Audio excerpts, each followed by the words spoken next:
Hey guys, Steve from Living Vertical here, and I'm getting on the road for day 3, just getting everything all packed up. And I was so tired last night that I actually left all of my backup medication in the car, all my insulin, and it was super cold.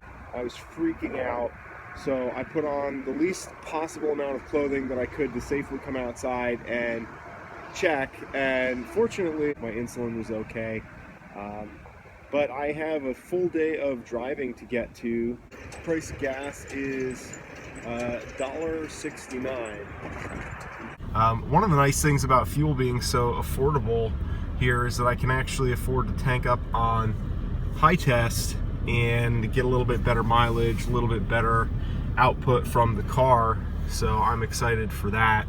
I got a lot of driving ahead of me today, and got some stuff on my mind about the trailer.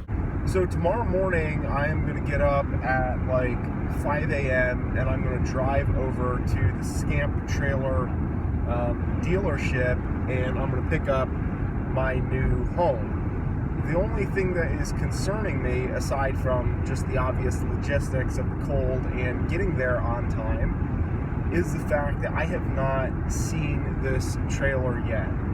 I know that it's a 13-foot trailer, but I don't really know how big that is. I mean, I know it's small, but I'm not exactly sure how small it's going to be. I think it's good that we're able to fit all of our stuff into the car, and that's a good sign, right? Because if we can fit all of our stuff into the car, then ostensibly we should be able to fit everything into the trailer. I think that the way things usually work for me is that I need to just dive in head first and force myself to adjust. And the reality is that even if it's unpleasant and even if it's a little bit tight, I know that it's doable. I know that it's possible, and I'm kind of expecting it to be uncomfortable and to be like a pretty big suck factor for the first couple of months, because I'm giving myself that amount of time for it not to be fun, so that I'm able to get adjusted, actually so that all of us can get adjusted, because there's going to be 3 of us living in that very small space, which is very different from living in Massachusetts, where we've been. On one hand, I'm trying not to worry about it too much, but you know, in your mind it's really easy to imagine something being much more idealistic and fun, and then when you actually see it, like, you can't imagine it anymore because it's real and it's there and it's incredibly tiny, and that's gonna, you know, throw off everything that you thought about how you're gonna be living for the next however long.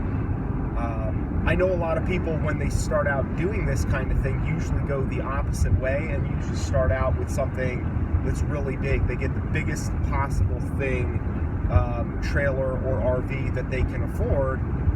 We decided to go with a smaller trailer, partly because that was all we could afford, without going unreasonably into debt, and also because of the fact that, you know, if we can figure out how to live comfortably in a 13-foot trailer, and then we say, okay, well, you know, let's see about upgrading. How can we make this bigger and better? Well, it'll be a simple matter to go into a 16 or 20-foot trailer, or an RV, or what have you, small motorhome.